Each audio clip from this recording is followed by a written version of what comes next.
J'habite à Saint-Étienne, dans la Loire. Je suis à la retraite, voilà, et je consacre mon temps à ma famille, à ma maison, et je fais du bénévolat dans les associations. J'ai eu envie de me lancer dans cette aventure du pèlerinage de Shikoku par la découverte d'un livre de Jean-Christophe Rufin qui s'appelle Immortelle Randonnée. Et puis, je l'ai découvert sur un chemin de Compostelle, sur le Camino Norte, dans une albergue en Cantabrie. Des hospitaliers nous faisaient visiter le lieu. Il y avait une grande carte de l'île de Shikoku. En dessous, c'était marqué le Compostelle japonais. C'est un pèlerinage donc, qui se situe sur l'île de Shikoku au Japon.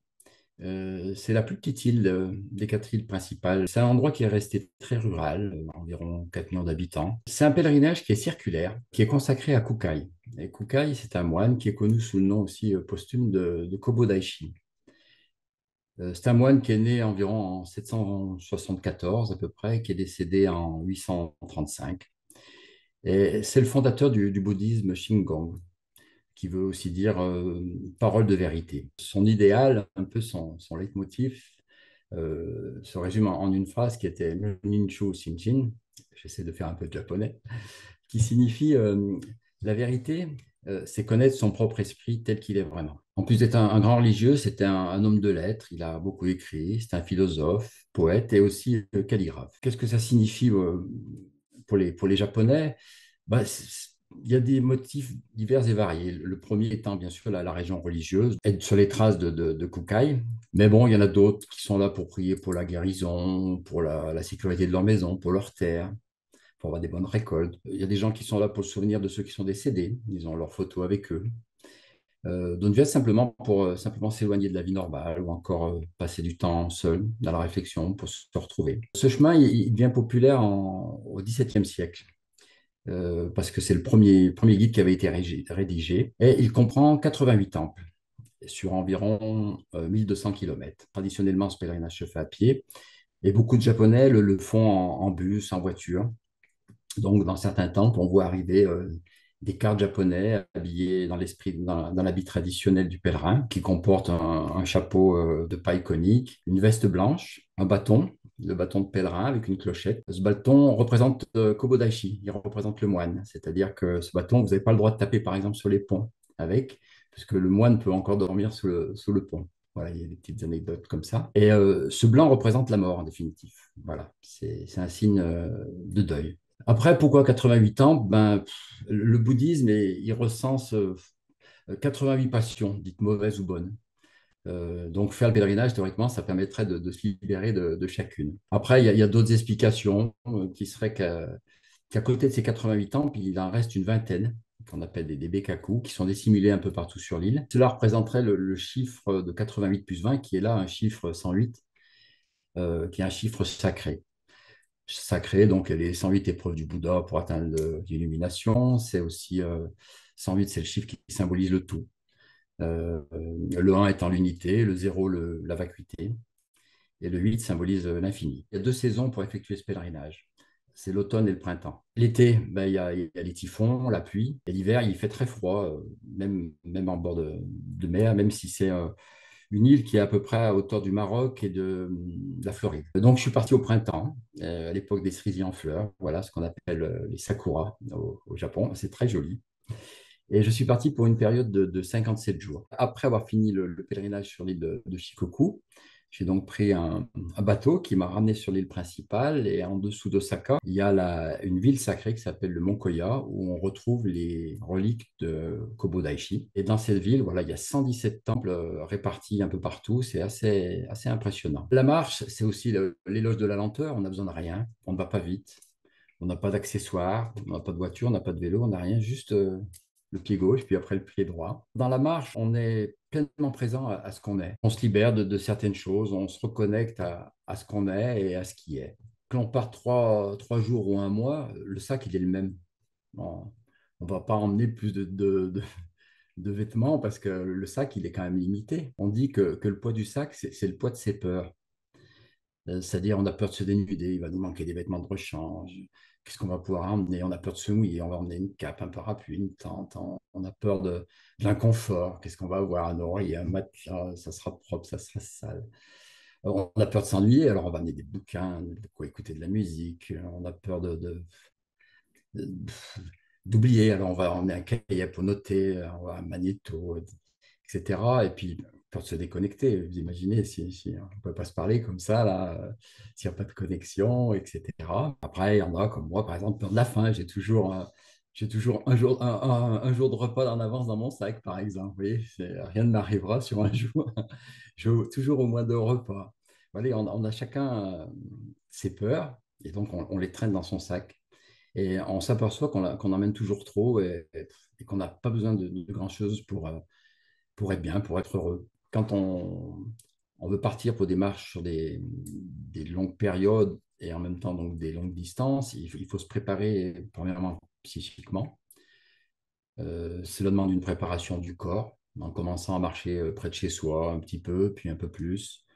Puis après, avec le sac à dos, on voit les sensations que ça nous apporte, que ça nous procure. Puis après, on va essayer les chaussures qu'on va emporter sur le pèlerinage, commencer à les préparer. Est-ce qu'elles nous vont bien? Est-ce que quand on porte le sac, ça ne change pas tout, etc. Après, une marche au long cours, on n'est pas obligé de faire 30 bornes par jour. On peut très bien marcher 10 km, 15 km. Chacun fait comme il l'entend. Et sur les chemins, on dit chacun son chemin. Il n'y a rien à prouver. Après, sur des longs parcours comme ça, oui, il y a une préparation aussi psychique et spirituelle. Parce qu'il faut se préparer à la solitude de la marche, à la solitude de la langue. On va passer des moments seuls. Et ces moments, eh ben, il faut les préparer aussi. Mais c'est des moments très, très, très intéressants. C'est une expérience à la première personne, en soi et sur soi. Les pèlerinages longs comme cela, c'est intéressant de partir seul. Euh, je fais beaucoup de randonnées en France, mais avec des copains, on échange, mais on n'a pas du tout le même état d'esprit. Seul, on n'est qu'avec soi-même, on n'est qu'avec ce qui nous entoure, mais on n'est pas seul non plus. On est avec tous les gens qu'on va rencontrer. Et on rencontre beaucoup de gens, que ce soit des Japonais ou des gens du monde entier. Les liens que j'ai eus avec les Japonais, c'est déjà le lien de pèlerin, déjà d'avoir le même costume qu'eux. C'est des gens qui sont assez réservés. Les Japonais, ils vont pas s'ouvrir très facilement. Par contre, quand vous leur demandez un renseignement ou autre, alors là, c'est parti, ils se coupent en quatre. Vous aurez tous les renseignements qu'il vous faut.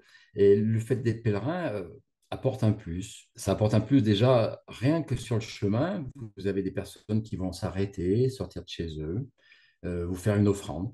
Ça s'appelle un osetai.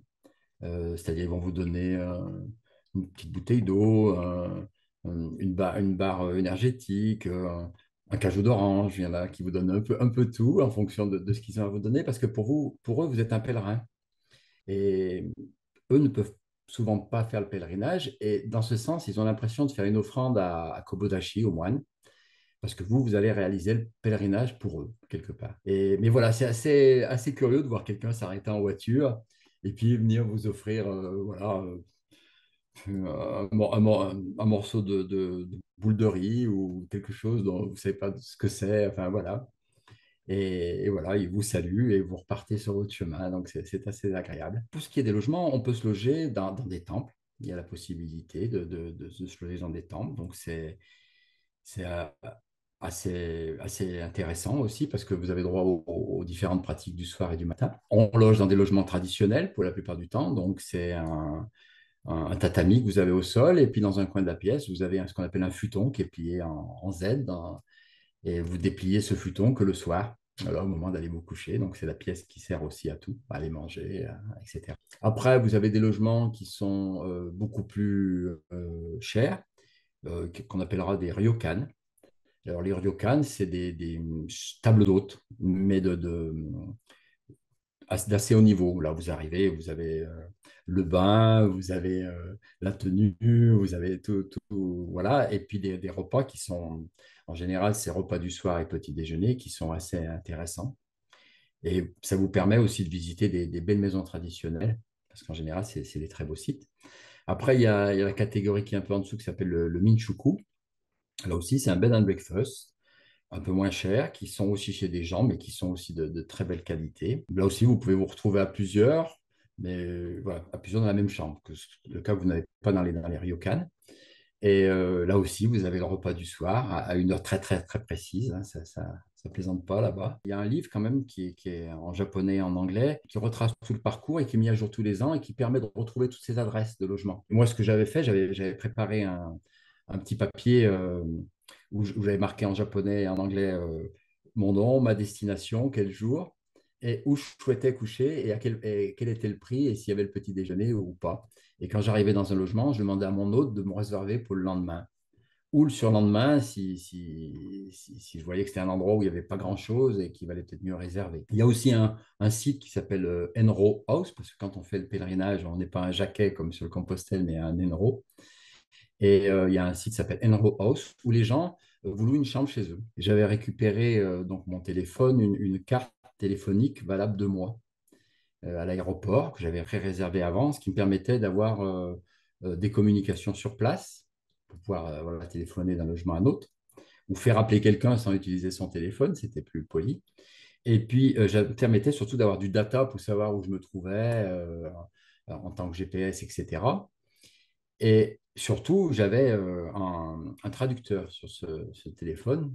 Il y a plusieurs applis, hein. Il y a Google Traduction. Là, moi, j'utilisais un logiciel qui s'appelait Papago. Ce logiciel est merveilleux. C'est-à-dire qu'on pouvait même communiquer d'une personne à une autre. Il y a un petit bouton qui s'appelle voilà, discussion. Lui parle, vous parlez, et ça traduit du japonais Alors, des fois, la traduction se loupe, mais alors ça fait permettre de partir en éclat de rire, parce que des fois, les traductions ne sont pas très bonnes. Ça permet aussi de prendre des photos, par exemple, d'un panneau d'indication dans la campagne où vous ne savez pas s'il faut tourner à gauche ou tourner à droite. Ça vous traduit le panneau. Ça vous traduit des menus. Alors, des fois, c'est un peu particulier parce que les menus sont toujours un peu poétiques. Et on se retrouve des fois avec, j'allais dire, c'est comme si nous, on voulait traduire pommes de terre en robe de chambre. C'est pas facile. Donc, du coup, quand vous aviez des trucs un peu bizarres, bah, vous ne saviez pas ce que vous alliez manger. Mais voilà, c'était rigolo. Donc, voilà, il y a j'allais dire, maintenant dans le monde, mis à part dans certaines contrées où il y a des dialectes un peu particuliers, on peut discuter avec le monde entier, quoi. C'est merveilleux. C'est merveilleux. Chaque chemin, j'allais dire spirituel, quelque part, est magique. Que ce soit le Shikoku ou les Compostelles. Je pense que ces chemins ont une force. Voilà. Vous allez, au moment où votre paire de chaussures va commencer à tomber en rade, et ben, ça sera le moment où vous allez chercher un magasin et vous allez trouver un magasin. Alors, pendant 6, 7 jours avant, vous allez marcher, il y aura pas un magasin de chaussures. Ça va aller à un moment où moi, j'avais attrapé des grosses ampoules en changeant de chaussures.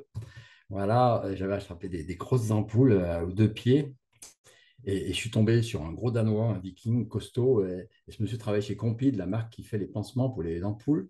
Donc, vous voyez, le chemin, c'est magique, quoi. Vous trouvez des tas de choses. Et puis après, bah, c'est ces rencontres de personnes qui ne vous connaissent pas, qui vont vous offrir quelque chose comme ça, sans rien recevoir. C'est du vrai don.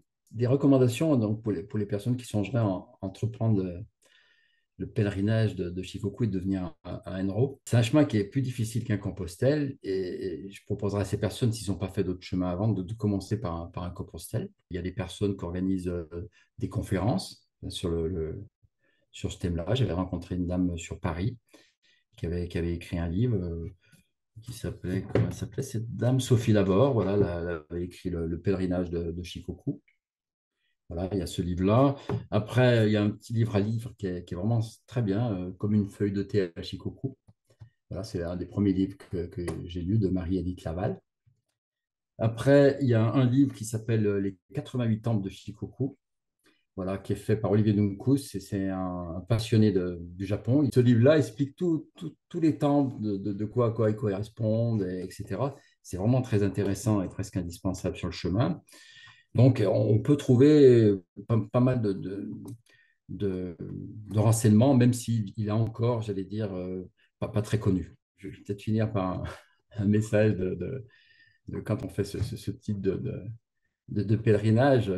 C'est un maître Benkai, qui est un moine guerrier japonais de l'époque, qui disait ne cherchez pas à atteindre la sagesse, mais plutôt à voir la vie telle qu'elle est, avec toutes ses imperfections.